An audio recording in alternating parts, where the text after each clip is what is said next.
friends, we are here and we are live, and it's Thursday now. I almost forgot again because I changed from Tuesdays to Thursdays, and it's just not in my consciousness anymore. But we're here. We are ready for whatever you want to throw at me. You know, if you have questions, feel free to put them in the thing. You know, words. Hello, welcome. Thank you for being here. This is where I take all your questions, and this is where we talk about what you're struggling with. Hey, Bree, nice to see you. This is where we talk about things that have come up in my studio this week with different people, and also with you. Happy to help you work through any singing issues that you're having. As you might know, I focus a lot on the mind and the body connection, and talk about sometimes deeper stuff than just do this warm up for this skill, you know. In fact, I don't really do that very often because I don't know if you're on here and you're following voice teachers, you get plenty of that, right? So I'm trying to do something a little different and not just be like, hey, you want to belt this song that everybody's belting? Cool, go watch them. I'm not interested in telling you the same things that they're telling you because they're often better at it. But what I do really well is we get to the bottom of why you're not able to make the sound that you know you can make in this particular situation. You know what I mean? So it's not always a technique issue. A lot of the time, it's actually a belief issue.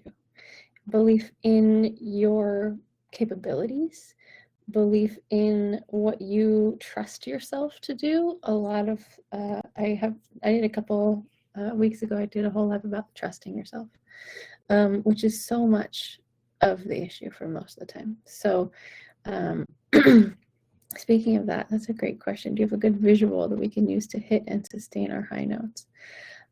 Are you talking about high notes in your chest voice, like big, belty, defying gravity notes, or are we talking about head voice high notes, like up Ariana Grande whistly notes? Basically, are we talking about Alpha Bar Glenda? Since we're in wicked mode right now, that's a good question. I just want to know a little more details about how to answer what you're asking.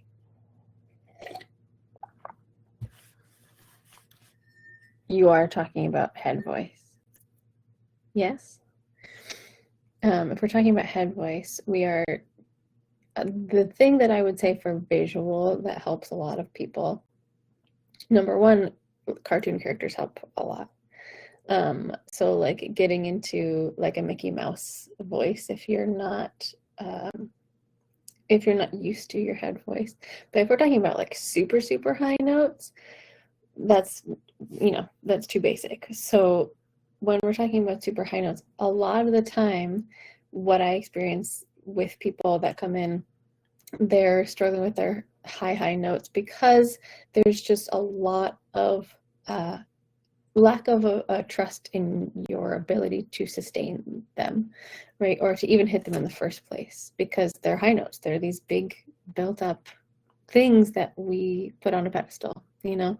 And so even if you know it or not, I'm wanting to move my bridge out from chest voice to head voice. To move your bridge from chest voice to head voice. I'm still not sure what you mean. Oh, okay, smooth. There we go. Got it. Okay, so we're not talking about the high notes. We're talking about kind of the low head voice notes, actually, right after that bridge. Totally hear you. That is an issue for so many people. You are super not alone. And it's kind of, it starts the same way I was talking about with trust, right? So a lot of times we don't trust ourselves to be able to make that transition. And so thank you for explaining. So thank you for bringing me this question, because a lot of the times when we are switching from our head to our chest, it is just a lack of experience, right? And so it's a matter of being able to remind yourself that you can make weird noises and you can make ugly noises, because the only way you're going to smooth that out is to be able to do it without backing off or without bailing basically into your head voice only. Do you know what I mean? So we have to make it through this mixed place where your chest voice and your head voice muscle are working together. So it is, the smoothing is not necessarily smoothing out the transition.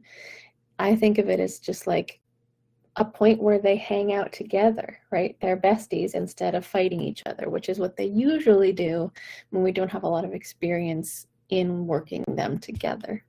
So a lot of times people will just say, oh no, I can't do that smoothly, because of course you can't, because that's the only way that your voice has worked really in the past, at least not with extra resistance. Because we do this pretty often when we're just speaking. Like, for example, like when I get excited, my chest voice can lift up to almost go through the bridge, like, wow, I'm so excited. But then when I get really excited, like, oh my gosh, I'm just kind of in one or the other, right? Head voice or chest voice. The thing that a lot of us don't experience is that middle ground where the cracks happen, where the wobbly notes happen, and we shy away from that like it is the plague. We just hate making those bad noises, so we don't. We head in opposite directions of it, right? We either pull up too much chest voice to make sure that we don't bail into head voice, or we let ourselves bail earlier than we need to because we're scared of that crack. Does that make sense? Do you experience that? So the first thing I tell people, this is like the mantra for everybody, is we have to unshame the crack, right? If we're avoiding the crack, we are not going to get past the crack, okay? This is so counterintuitive to what your body wants to do, because it's like, oh no, the whole reason I'm working on this is to sound better, right? So we avoid that gross sound that we don't like, that we don't ever want anybody else to hear, like the plague. And so that part of our voice, this middle ground right here where the chest and the head voice overlap, by the way, mixed voice is not a separate voice. If you hear people talk about it, it is your chest voice and head voice working together, like mixing blue and yellow to get green. We do it constantly, right? Those sounds that I just made, oh my gosh, hey, those are all mixed. So we have to remind ourselves that it is not this like mystical thing. We just have to be willing to go through the place where it changes without so much trepidation, right? We have to be willing to fail. And by fail, I mean make weird, cracky, wobbly noises. And when we do that, we build up our resilience to making those noises. And we're also strengthening our ability to work with these chest voice and head voice muscles together at the same time, instead of them working exclusively to each other. You know what I mean? So that crack is basically, in a simplified anatomy terms, right? When you go, ah, right, it cracks into your head voice. It's basically your chest and your head voice battling for who's going to be in charge.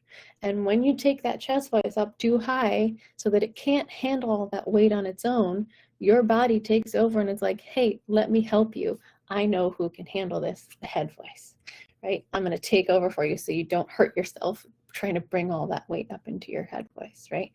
So what's happening there is, instead of the bail, when you try and head up there without bailing, it gets wobbly because the chest voice and head voice muscle are battling, right? They don't look like this. I'm just giving you the battle metaphor. It's two different muscle groups in here. It's basically the chest voice is trying to carry a really heavy bag, and then the head voice comes in to take it from the chest voice, right? But what we want instead of that is for the chest voice to come up all the way, not quite to its limit, and be like, hey, a little help here. And then they help each other instead of just handing it off, right? So for a little bit in there, maybe 4 or 5 notes, they're working together instead of just saying, I can't handle it, take it from me. Do you know what I mean by that?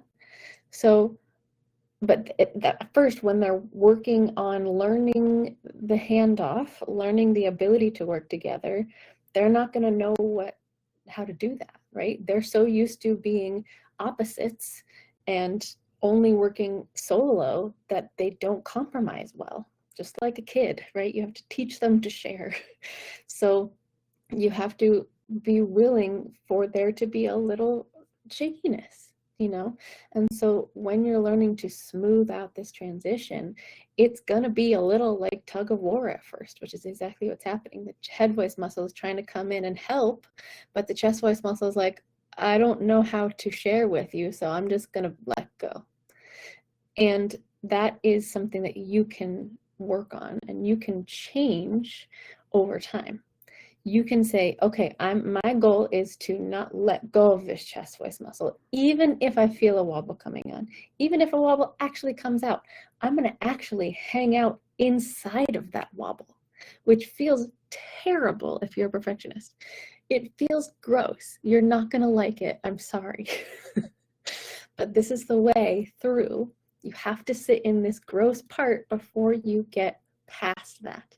Before you expect those muscles to be strong enough to work together, you have to sit through their tug of war for a little while until they start to learn to work together and calm down in this connected place. Hopefully this makes sense. I'm glad that's a good explanation for you. So the thing is, the wobble or the pop into it, same thing. The wobble and the crack are same mechanism. It's just a matter of if you can hang out in there or not, right? So for most people, when you pull up your chest voice and go, ah, you get that pop into it. But if you, on purpose, do your best to hang out before you bail into your chest voice, it's going to look like, and you're not going to like it, it's going to look like this.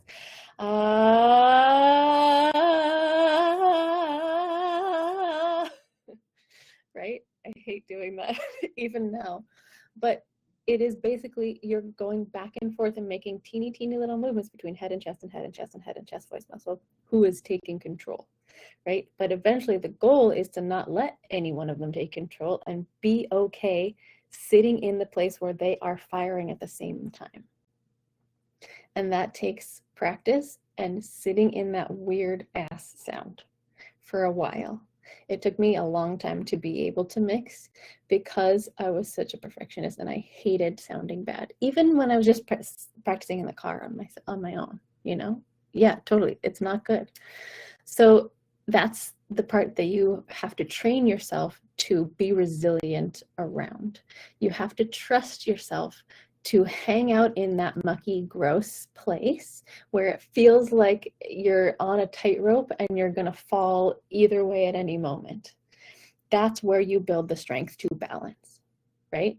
If you're not used to being on a tightrope, you start by just going on a rope, right? So that's, yeah, most people don't even get to this place. So the fact that you're here is great. It can be another way, and you can work on that handoff, being a little stronger, but it's not going to come easy. There's no quick fix that I can give you. And if anybody else is telling you, here's how to smooth out your chest voice and head voice in 2 seconds, it's probably not true. It takes time to build this muscle work, this muscle coordination, this system, this handoff to that other voice register. So your homework is to build that trust with yourself. Be able to sit in that wobbly place for, I don't know, a couple times through a breath, right? So you do what I just said. You take your breath, you go up to that wobble place, and you stop there and hang out there and keep singing on it, no matter what happens, right? Even if you bail to your head voice, keep singing and see if you can add that chest voice back in a little bit. It's like, you know, when you're cooking, you need more salt and then you add too much salt, and so you have to add more water to counteract the salt. And it's a balance, right? You have to keep adding a little bit until you find the right balance. Yes, that's a great question. Breath and volume do help, but on many levels they help, right? So yes, having a steady breath stream really will help, because if you're singing, if you're trying to do this on very little breath or slow breath, it's going to be like, ah, ah, ah, and it's going to be way more wobbly, and you're not going to feel the pull that you need to feel to decipher where you are in that handoff. So yes, give it some volume, some breath. It will help you create the environment that this mixed voice needs. In my opinion, it's really, really hard to mix quietly, especially when you're starting out. That's a way down the road thing. So let yourself be loud, be in your car, wherever you feel like you can make noise to do this work.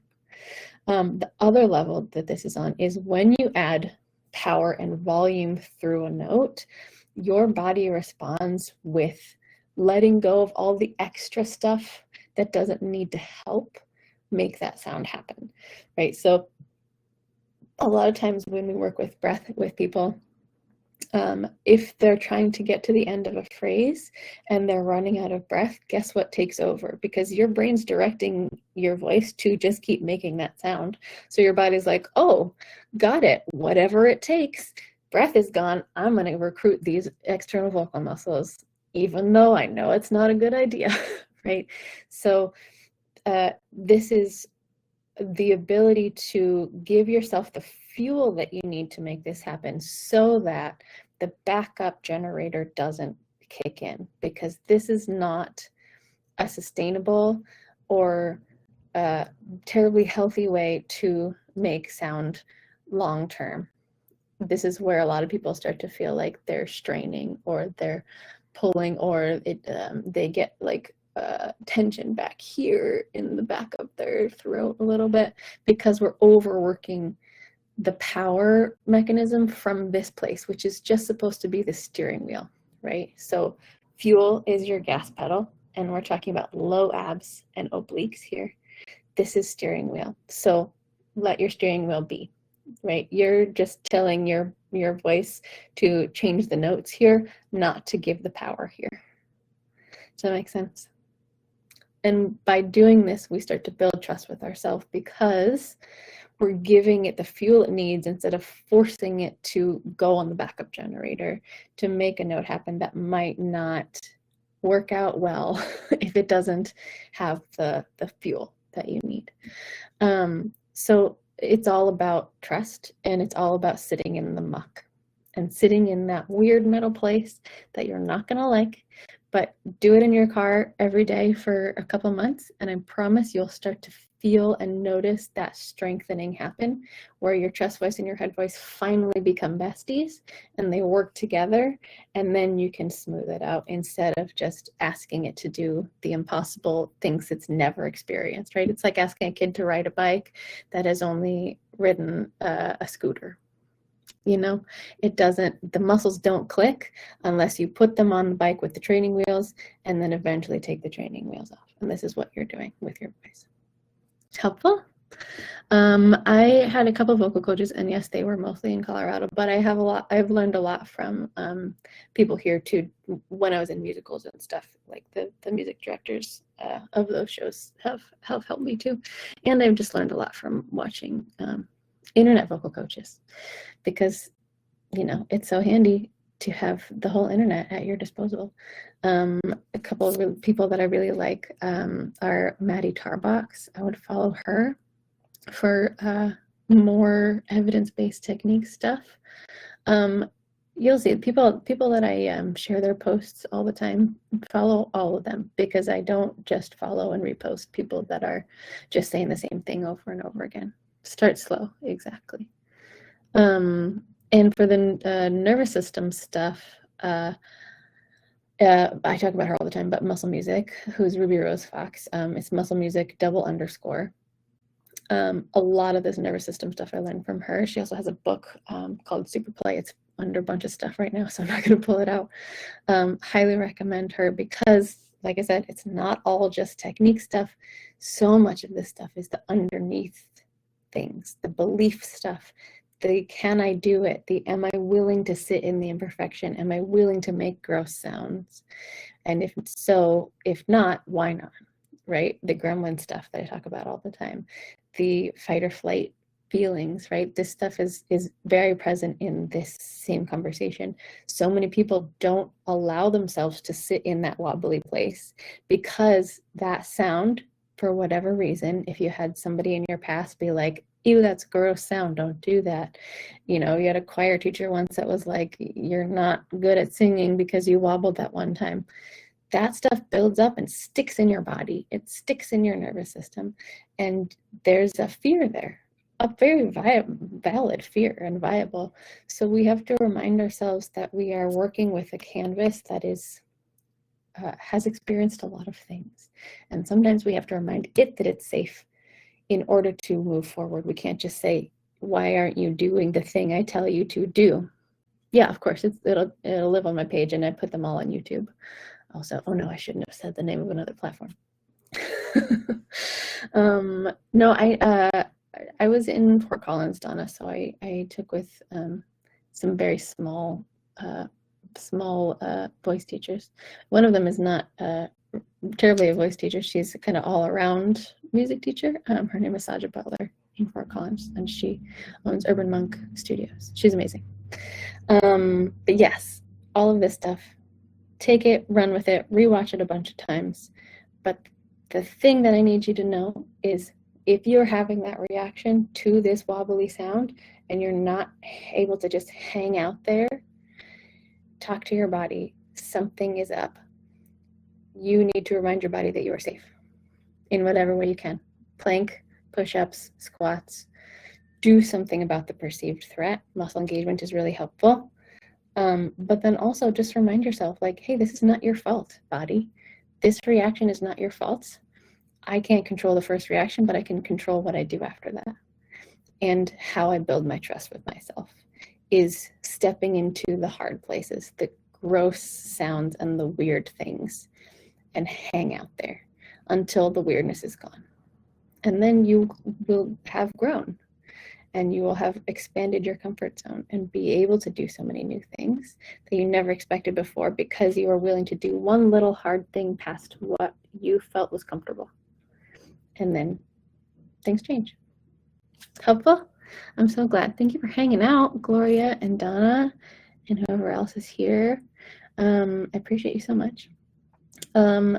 My workshop is still up. It's called Every Note is Easy. Feel free to go watch it. It's no charge whatsoever. It's all for you. And I am gonna do like a mini course soon in the next couple weeks. So keep your eyes out for my announcements for that. How long did you hang out there? In Fort Collins? I grew up in Fort Collins, so I lived there until I moved here 10 years ago. Yeah, thank you. I appreciate you. And let me know. I'm always here. If you have questions, feel free to send me any messages. If you're, oh, in the wobble. How long did I hang out in the wobble? A long time. Longer than you're going to want to. But if you do it consistently, it builds up over time. The strength builds up over time. It's not, of course, per se yet. It's I have a membership called Vocal Magic, and there's a free workshop up in my bio called Every Note is Easy. And at the end of it, I talk about my membership, Vocal Magic, if you want to work with me more directly. But I also, have lots of other things coming. Every now and then I have a private session open up, and I'll tell you about that too on here. But the best way to find out all that stuff is to be on my email list. So, and if you watch that training, you will be automatically on my Vocal Magic email list. So there, happy to answer any other questions. And I'm going to go have a lovely rest of your day, and I'll see you very soon.